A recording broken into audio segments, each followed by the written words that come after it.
Assalamualaikum warahmatullahi wabarakatuh. Kami dari kelompok 2 akan melanjutkan pembahasan terkait tugas manusia sebagai pemakmur bumi. Kehalifahan merupakan tugas utama bagi manusia sejak ia ditempatkan di muka bumi ini. Nah, sehubungan dengan itu, Allah Subhanahu wa Ta'ala memberikan peran kepada manusia sebagai pengelola yang mampu memakmurkan bumi ini dengan baik, atau dikenal dengan isti'marul ard. Selain itu, manusia juga diperintahkan oleh Allah Subhanahu wa Ta'ala untuk dapat mengambil manfaat sebaik mungkin dan sebanyak mungkin dari alam raya ini. Oke teman-teman, sehubungan dengan kalimat tersebut, alangkah lebih baiknya kita mengupas terlebih dahulu. Kalimat isti'mar merupakan isim masdar ghairu mim dari fi'il ista'mara yasta'miru, yang merupakan fi'il mazid karena ketambahan 3 huruf yaitu hamzah, sin, dan ta, yang berfaidah litolab, artinya perintah atau anjuran. Bentuk mujarad dari kalimat tersebut adalah amaro, yang artinya memakmurkan, dan merupakan fi'il yang muta'adi, artinya fi'il yang membutuhkan terhadap maf'ul. Adapun terkait kalimat mujarad ini, Allah Subhanahu wa Ta'ala menyebutkan dalam Al-Quran. Contohnya dalam ayat maka naril musyrikin ay ya'muru masajidallah. Kemudian dalam ayat innama ya'muru masajidallahi man amana billahi wal yaumil akhir. Nah, adapun kalimat mazidnya yaitu istamaro yastamiru, Allah juga menyebutkan dalam Al-Qur'an surah Hud ayat 61. Huwa ansha'akum minal ardi wasta'marakum fiha, yang artinya dia telah menciptakan kamu dari bumi atau tanah dan menjadikanmu pemakmurnya. Dengan demikian dapat kita ambil kesimpulan bahwa isti'marul ard adalah upaya yang harus dilakukan oleh manusia untuk mengelola fasilitas yang telah Allah Subhanahu wa Ta'ala berikan di muka bumi ini. Oleh karena itu, sebagai manusia, alangkah baiknya kita mengikuti tuntunan-tuntunan yang akan membawa kita kepada hal-hal positif, di mana tuntunan yang paling utama adalah yang bersumber dari Al-Quran. Nah, sehubungan dengan itu, Allah Subhanahu wa Ta'ala telah menegaskan melalui ucapan Rasulnya, yaitu dalam Quran surah Hud ayat 61.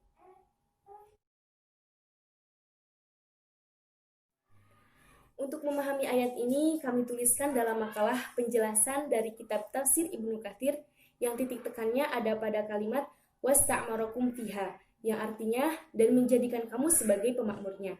Maksudnya, Allah Subhanahu wa Ta'ala menjadikan manusia sebagai pemakmur, yakni penduduk yang meramaikan bumi dan memanfaatkannya. Dalam kitab tafsir Al-Muyassar dijelaskan bahwa Allah Subhanahu wa Ta'ala mengutus Nabi Shallallahu alaihi wasallam dari kaum Tsamud. Kemudian Nabi Shallallahu alaihi wasallam menyuruh kepada umatnya untuk menyembah Allah Subhanahu wa Ta'ala dan beribadah dengan ikhlas. Allah Subhanahu wa Ta'ala telah menciptakan manusia dan menjadikannya sebagai pemakmur di muka bumi ini. Nabi Shallallahu alaihi wasallam juga menyeru kepada umatnya untuk senantiasa memohon pertolongan, untuk senantiasa meminta ampunan kepada Allah Subhanahu wa Ta'ala dan senantiasa bertaubat. Dalam hal ini dianjurkan juga untuk selalu beribadah kepada Allah, karena sejatinya Allah Subhanahu wa Ta'ala itu maha dekat bagi hamba-hambanya yang beribadah dan bertaubat. Selanjutnya, dalam kitab tafsir Al-Misbah karya Quraisy Shihab dijelaskan bahwa ansha'akum, yang artinya menciptakan kamu, itu mempunyai makna mewujudkan serta mendidik dan mengembangkan. Objek bahasan ini biasanya adalah manusia dan hewan. Sedangkan isti'mar merupakan kata yang diambil dari amaro yang berarti memakmurkan. Huruf sin dan ta yang menyertai isti'mar itu ada yang memahaminya sebagai arti perintah. Sehingga kata tersebut berarti menunjukkan bahwa Allah Subhanahu wa Ta'ala memerintahkan kamu memakmurkan bumi. Kemudian ada juga yang memahaminya sebagai sesuatu yang berfungsi sebagai penguat. Jadi kita dapat memahaminya bahwa yakni Allah Subhanahu wa taala menjadikan kamu benar-benar mampu memakmurkan dan membangun bumi. Penggalan ayat tersebut dapat dipahami bahwa Allah Subhanahu wa taala menciptakan manusia dari bahan bumi yakni tanah, kemudian Allah Subhanahu wa taala sempurnakan manusia dengan menganugerahkan fitrah berupa potensi yang menjadikan ia mampu mengelola bumi dengan mengalihkannya ke suatu kondisi di mana ia dapat memanfaatkannya untuk kehidupan. Nah, mungkin itu saja yang dapat saya sampaikan. Materi selanjutnya akan disampaikan oleh teman saya. Terima kasih. Bismillahirrahmanirrahim. Assalamualaikum warahmatullahi wabarakatuh. Saya akan melanjutkan pembahasan dari kelompok kami dan saya akan menjelaskan materi saya sendiri mengenai ayat-ayat tentang memakmurkan bumi. Sudah kita ketahui bahwa banyak ayat yang sudah membahas ayat-ayat tentang memakmurkan bumi.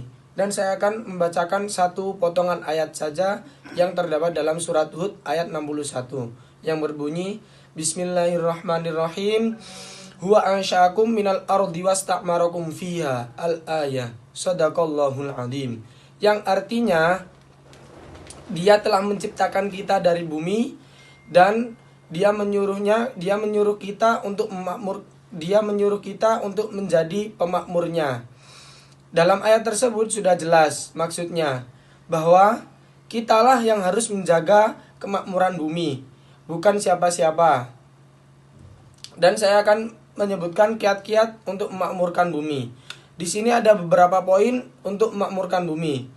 Poin yang pertama, jangan mengotori dan jangan merusak tempat umum atau alam yang masih dibutuhkan orang lain.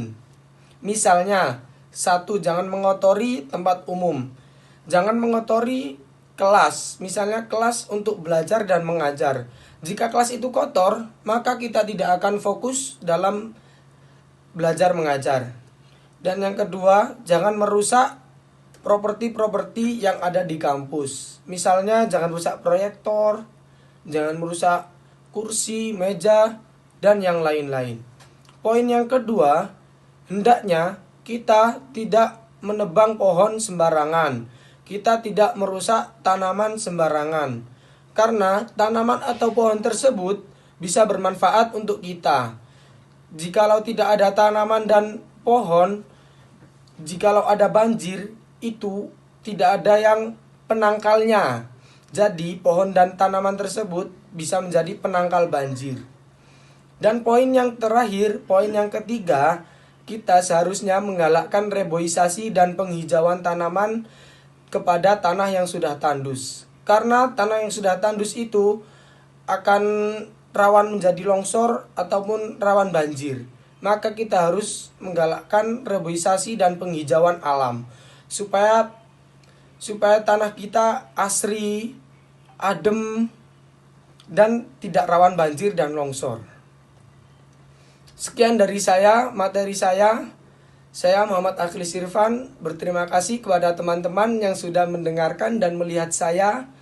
Wassalamualaikum warahmatullahi wabarakatuh. Waalaikumsalam.